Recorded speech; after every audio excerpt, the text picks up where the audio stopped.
ओम माँ भगवती भारती श्री गुरुवे नमः। जय गुरुवे नमः। बंधुगण नमस्कार। आज नूतन वर्षर हार्दिक अभिनंदन और अनेक अनेक शुभेच्छा और शुभकामना।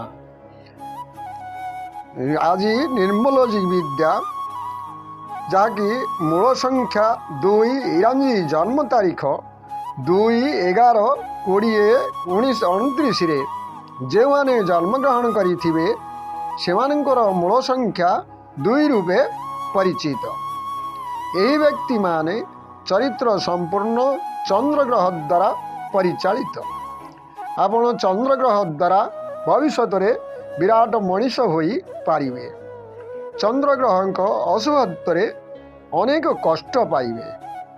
आसंतु देखिबा स्वास्थ्य और रोग, मुंडबिंधा, बदहजमी, कोष्ठकाठिन्य, अंतरनली रे घा, पेट गोलमाल, बायुजनित रोग, गैस्ट्रिक संक्रमित रोग, टिटानस, स्नायुगत दुर्बलता, ठंडा, काश, कफ, निमोनिया, अकामी, अजमा, छाड़ी जंत्रणा, छाती जंत्रणा अत्याधिक भाव प्रवण हुंतु नहीं।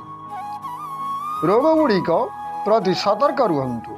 अशुभ समय जेतेबेले चंद्रग्रह गमन करिव सूर्य आड़कू सेतेबेले समय हेउछि कार्तिक उत्तर फाल्गुनी और उत्तराषाढ़ा सिंह घर को एवं सूर्य सह सही समय रे आपणक द्वारा उपरे प्रभाव पड़िबो एवं मानसिक स्तर रे प्रभाव पकाइबो।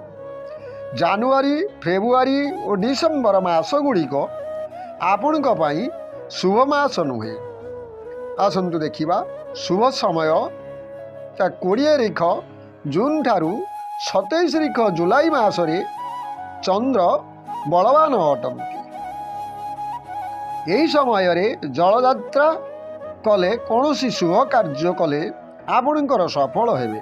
विदेश यात्रा जोग रही। शुभ तारीख आसंतु देखिबा 1/11/2029 तारीख जेकोसी मासर शुभ अटे। यहाँ सह 1, 3, 6, 10, 13, 19, 24, 25 तारीख गुड़िक आपण मध्यम धरणर शुभफल हेब। शुभ दिन सोमवार सबुठारु शुभ दिन। पूर्णिमा दिन उपवास करंतु एवं प्रथम चंद्र दिवस बा प्रतिपद दिन उपवास कले आपण दुश्चिंता दूर होई शुभ हेब। शुभ रंग धला रंग आपण प्रेरणादायक अटे। ईषत सबुज रंग मध्य व्यवहार करिपारिबे, किंतु कला, नील, बैगणी रंग अशुभ अटे। शुभ रत्न मूला, मुक्ता, इरांजी रे पल या रूपा मुदी रे रतिर 5 रतिर मुक्ता को शोधन करी जीवनाश्य देई बणिया पाखरे तैयारी करी सोमवार दिन नवग्रह शांति होम करी पुरुष होइथिले डाहाण हस्तरे कनिष्ठ आंगुली रे पिंधिले।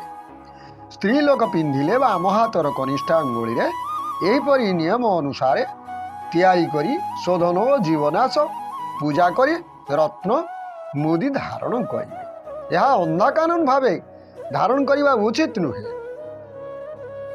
मुझे कहली यह आपणकर आखपाखे थिबा विज्ञ ज्योतिष जेमिनी स्टोन विषय जानी व्यक्ति एमानक ठारू जातक रिसर्च करुथिबा व्यक्ति एमानकु देखाई सठिक रूपे जन्म जातक रिसर्च कराई आपण रत्न व्यवहार करें। नचेत असुविधार पड़ पारती। मु भय किसी देखनी, किंतु जेकोसी जानी व्यक्ति बा ज्योतिष रत्न विषय रे जानी व्यक्ति द्वारा परीक्षा कराई रत्न व्यवहार करने उचित। आसंतु देखिबा आराध्य देवता प्रत्येक दिन प्रातः कालरू शिवं को दर्शन करी पूजा करंतु। शुभ वर्ष 1 वर्ष, 10 वर्ष, 19 वर्ष, 28 वर्ष, 37 वर्ष, 46, 55, 64, 73, 82, 91 ବର୍ଷ ଗୁଡ଼ିକ ଶୁଭ ବର୍ଷ ଅଟେ। ଏଥି ସଙ୍ଗେ ସଙ୍ଗେ 4, 13, 22, 35, 40, 55 ଓ 53, 62, 71 ବୟସରେ ଖୁବ୍ ଭଲ ହେବ। ଯେଉଁମାନେ 7 ତାରିଖରେ ଜନ୍ମଗ୍ରହଣ କରିଥିବେ ସେମାନଙ୍କ ସହିତ ଖୁବ୍ ଭଲ ସମ୍ପର୍କ ରହିବ।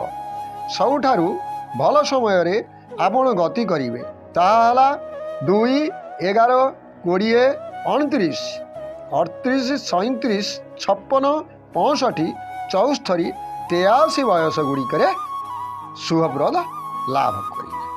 ଅଶୁଭ ତାରିଖ 5, 14, 23 ଗୁଡ଼ିକ ଆପଣଙ୍କ ପାଇଁ ଅଶୁଭ ଅଟେ। ଅଶୁଭ ବର୍ଷ 5, 14, 23, 32, 50, 59, 68, 77 ବୟସ ମଧ୍ୟ ଆପଣଙ୍କ ପାଇଁ ଅଶୁଭ ବର୍ଷ ଅଟେ। ଆପଣଙ୍କ ବ୍ୟବସାୟ ଆସନ୍ତୁ ଦେଖିବା।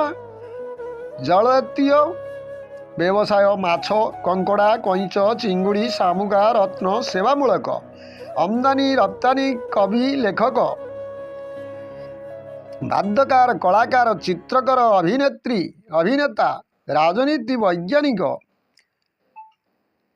ଜାହାଜ ଭଙ୍ଗା କାରଖାନା, ଚିତ୍ରକର ନେଇ କୃଷିଜାତ ଦ୍ରବ୍ୟ, କୃଷିକେନ୍ଦ୍ର, କ୍ଷୀର ବ୍ୟବସାୟ ଓ ଯୋଗାଣ ବିଭାଗ, ଲୁଣ ବ୍ୟବସାୟ, ଜଳଜାହାଜ, ଷ୍ଟିମର ଚାଳନ, ଫଳ ବ୍ୟବସାୟୀ, କିରୋସିନି, ପେଟ୍ରୋଲ ତେଲ ବ୍ୟବସାୟ, ଜନସ୍ୱାହା ବିଭାଗ,